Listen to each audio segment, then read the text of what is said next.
I am Nishatar Kaur. Today the topic is nature and typology of organization. This is MPA-12. So first of all, we will discuss what is organization and इसके साथ हम इसका कैसे इसको learn करते हैं, organisation कैसी है. जैसे understand the importance of organisation vice administration क्या है, डिफाइन ऑर्गेनाइजेशंस क्या है, explain the organisation and its characteristics, define and describe the differentiate between the formal and informal organization and discuss the typology of organization. Means organisation जो है two type की होती है, formal and informal. Formal organisation जैसे हम मतलब के पूरा रूल्स एंड रेगुलेशन के साथ किसी ऑर्गेनाइजेशन में पढ़ते हैं, जॉब करते हैं, सर्विस करते हैं, जैसे उसके रूल्स एंड रेगुलेशन हैं.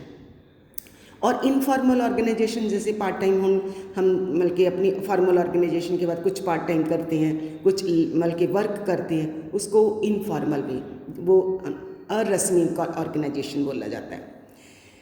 जैसे importance of organisation vice versa administration, then we all know that the administration is a cooperative group efforts for the purpose of achieving predetermined objective और गोल. किसी भी कोई भी ऑर्गेनाइजेशन में हम जाते हैं, हमारा गोल होता है उसको कंप्लीट करना होता है.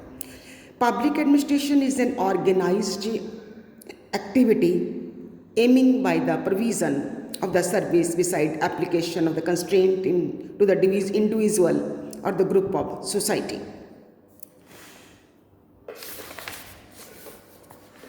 Then why organization are important. हमारे लिए ऑर्गेनाइजेशन क्यों इम्पॉर्टेंट है? Organization in all sphere of life have been growing size and complexity. Then Simon और the opinion organization are important because people spend so much time in them. Job करते हैं तो भी हम ऑर्गेनाइजेशन में करते हैं. अगर हम एजुकेशन कुछ ले रहे हैं, कॉलेज है, यूनिवर्सिटीज़ हैं, वो भी हम ऑर्गेनाइजेशन से ही लेते हैं. Even the child spend his time in the environment of the school organisation. In the word it is only our society is organisation.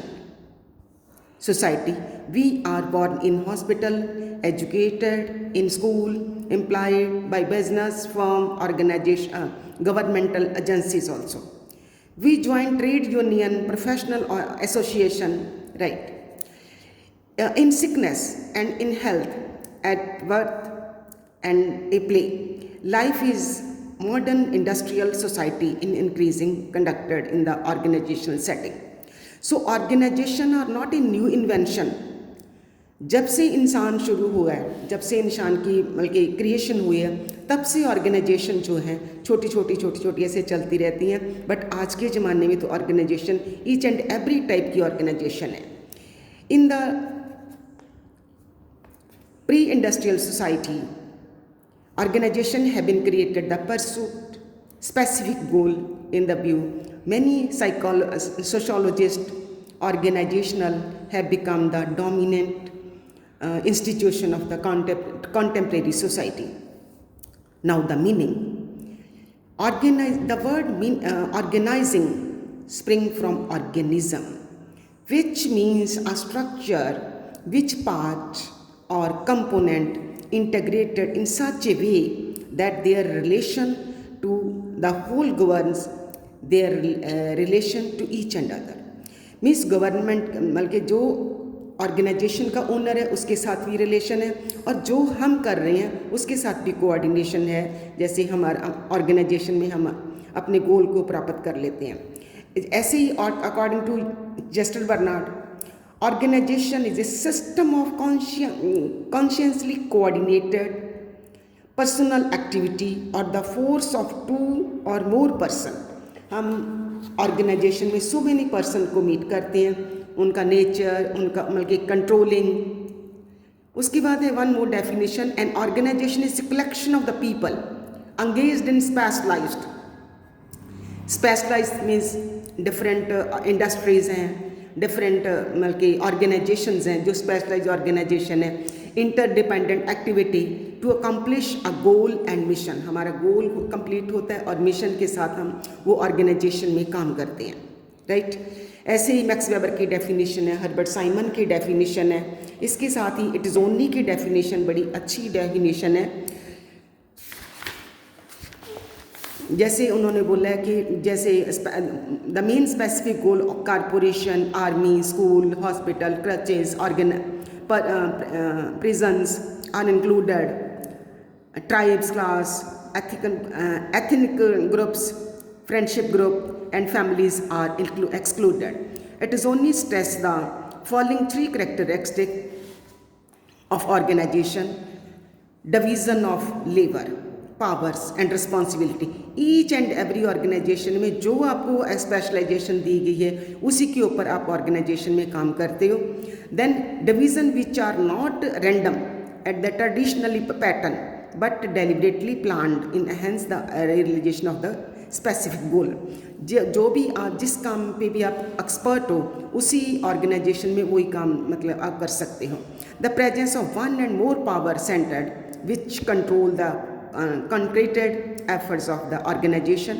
Then substitution of the personnel that is unsatisfactory person can be removed. So this one is. आगे है formal and informal organisation. Organisation two type की है, formal and informal. Formal organisation जो है वो rules and regulation के साथ चलती हैं. जैसे मोहित Bhattacharya, formal organization from the social organization or the informal organization. According to him, formal organization is established for the explicit purpose of achieving certain goal. हम कुछ भी इंजीनियरिंग करनी है, डॉक्टरिंग करनी है, कुछ भी बल्कि अपनी स्पेशलाइजेशन करनी है, वो हम फॉर्मल ऑर्गेनाइजेशन में करेंगे, right. It has formal status, structure and clearly marked line of the communication and authority. He observed where social life is carried out without a framework, its explicit goals and rules which define the formal status structure. So again Chester Bernard बड़े अच्छे तरीके से explain कर रहे हैं.